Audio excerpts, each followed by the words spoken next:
கர்த்தருக்கு ஸ்தோத்திரம். இன்னைக்கு நாம தேவ சமூக தப்ப நிகழ்ச்சியில பார்க்கக்கூடிய காரியம், ஆண்டவர் சொல்றாரு சகரியா 9ஆம் அதிகாரம் 12வது வசனத்துல, நம்பிக்கையுடைய சிறைகளே அரணுக்கு திரும்புங்கள், இரட்டிப்பான நன்மையை தருவேன், இன்றைக்கே தருவேன்னு சொல்றாரு. நம்பிக்கையுடைய சிறைகளே, நம்ம யார் நம்மளை குறிச்சு ஆண்டவர் என்ன சொல்றாருங்க? நம்ம நம்பிக்கை உள்ளவர்கள், ஆனா எங்க இருக்கோங்க?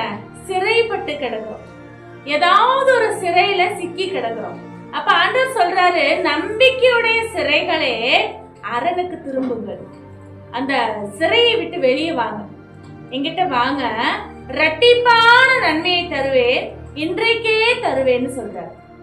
நாளைக்கு தருவேன், எதிர்காலத்துல தருவேன்னு சொல்லல, இன்றைக்கே தருவேன் என்று சொல்லுகிறார்.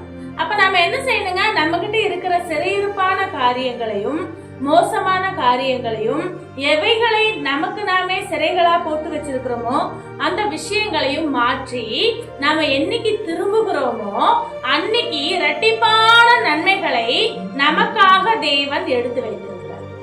அவர் கொடுக்க தயாரா இருக்கிறார். அநேக நன்மைகளை நமக்கு தர அவர் ஆசையாக இருக்கிறார், சந்தோஷமா இருக்கிறார். ஏன்னா நமக்கு ஒரு குழந்தைகிட்ட எதையாவது ஒரு பெரிய பொம்மையை கொண்டே கையில கொடுத்தீங்கன்னா அது குதூகலிச்சு சந்தோஷப்படும்.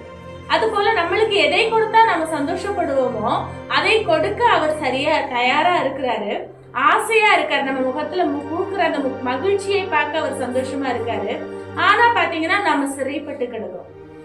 ஆண்டவர் சொல்றாரு, நீங்க அரணுக்கு திரும்புங்க, சிறையை விட்டு வெளியே வாங்க, இரட்டிப்பான நன்மையை தரப்போகிறேன், அதுவும் இன்றைக்கே தரப்போகிறேன்.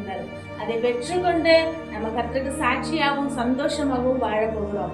அப்ப என்ன சிறையா இருந்தாலும், என்ன அவநம்பிக்கையா இருந்தாலும் அதை முறியடிச்சு அதுல இருந்து நம்ம வெளியே வர்றதுக்கு ஆயத்தப்படுவோம். கர்த்தருக்கு பெற்றுக்கொள்வோம்.